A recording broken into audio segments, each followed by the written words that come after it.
कोरू नगर का रहस्य। छत्तीसगढ़ और उड़ीसा की सीमा के बीच पहाड़ियों की गहराई में स्थित एक काल्पनिक भुला दिया गया गांव माना जाता है। यह गांव किसी आधिकारिक नक्शे में नहीं मिलता, सिर्फ पुराने जंगल विभाग के रिकॉर्ड में K23 डार्क जोन के नाम से एक क्षेत्र दर्ज है। लोग कहते हैं कि कोरू नगर केवल उन्हीं लोगों को दिखता है जिन्हें वहां बुलाया जाता है। रात के समय जंगल में अचानक धुएं की बू, लकड़ी जलने की गंध और धीमी मंत्रोच्चारण सुनाई देने लगे तो समझो कोरू नगर पास ही है। तो कोरू नगर का रहस्य क्या है? कोरू नगर का असली रहस्य एक प्राचीन काला साधक समुदाय है जिसे कोरू पंथ कहा जाता है। इस पंथ का मानना है कि मानव भय सबसे शक्तिशाली ऊर्जा है। यह ऊर्जा कोरू देव नामक अदृश्य सत्ता को जागृत रखती है। इस सत्ता के बदले उन्हें लंबी आयु, अंधेरी शक्तियां और मनोवांछित सिद्धियां मिलती हैं। कोरू नगर का सबसे बड़ा नियम, कोई भी बाहरी व्यक्ति बिना किसी कारण गांव में प्रवेश नहीं करता। प्रवेश करता है तो वापस नहीं लौटता। 10वें विवाह क्या करते हैं? कोरू नगर के लोग दिन में बिल्कुल सामान्य ग्रामीण लगते हैं, लेकिन सूरज ढलते ही पूरा गांव बदल जाता है। रात होते ही भय साधना, फियर रिचुअल। गांव वाले खुद को अंधेरे कमरों में बंद कर लेते हैं।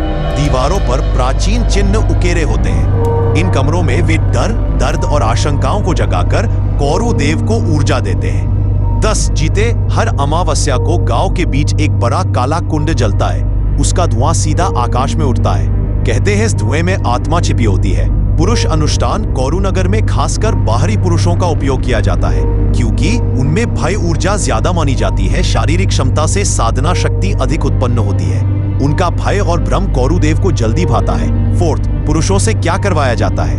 यह हिस्सा गांव की सबसे डरावनी परंपरा माना जाता है। अंधेरे कक्ष की परीक्षा। पुरुष को एक तंग अंधेरे कमरे में छोड़ा जाता है। उसके भीतर दीवार से फुसफुसाहट आती है, छाया चलती हुई दिखती है, कोई ठंडी उंगली गर्दन पर फिरती है। मेरे अनुसार यह मानसिक भ्रम प्लस काला तंत्र का खेल है। बी, भय शक्ति निकालने वाला अनुष्ठान। 3 तांत्रिक पुरुष को घेरे रहते हैं और मंत्र पढ़ते हैं। वे उसके डर, चीख और मानसिक ऊर्जा को आहुति की तरह इस्तेमाल करते हैं। कहते हैं अगर पुरुष हिम्मत नहीं हारता तो उसे जाने दिया जाता है, लेकिन ज्यादातर हार जाते हैं। सी, छाया दान। कुछ अनुष्ठानों में पुरुष की छाया को एक पात्र में कैद किया जाता है। यह पूरी तरह लोक कथा है, पर गांव वाले इसे सच मानते हैं।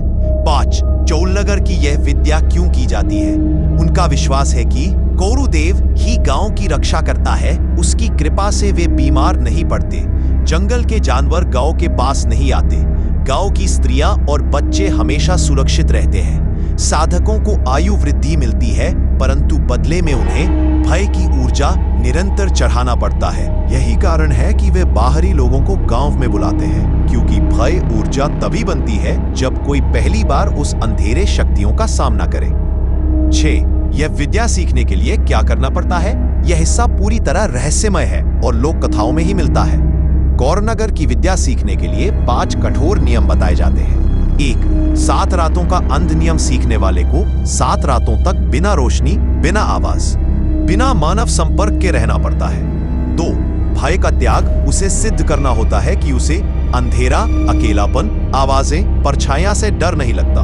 6, कोरू चिन्ह ग्रहण करना। यह एक काला निशान है जिसे हाथ पर बनाया जाता है। कहते हैं यह तांत्रिक शक्ति का अनुमति पत्र है। 4, गुरु चयन। गांव का कोई भी साधक बाहरी व्यक्ति को नहीं सिखाता। पहले कोरू देव संकेत देता है कि किसे अनुमति है। 5, अमावस्या का दीक्षा अनुष्ठान। अंतिम रात में साधक को गांव के काले कुंड के सामने खड़ा होना पड़ता है।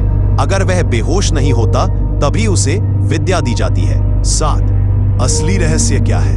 अगर कोरू नगर की लोक कथाओं को समझा जाए, कोरू नगर डर पर आधारित एक ऊर्जा प्रथा है, जहां भय को देवता माना जाता है और मनुष्य सिर्फ माध्यम। गांव के लोग कहते हैं कोरू देव से जितना पाओगे उससे ज्यादा देना पड़ेगा, इसलिए यह विद्या बहुत खतरनाक मानी जाती है।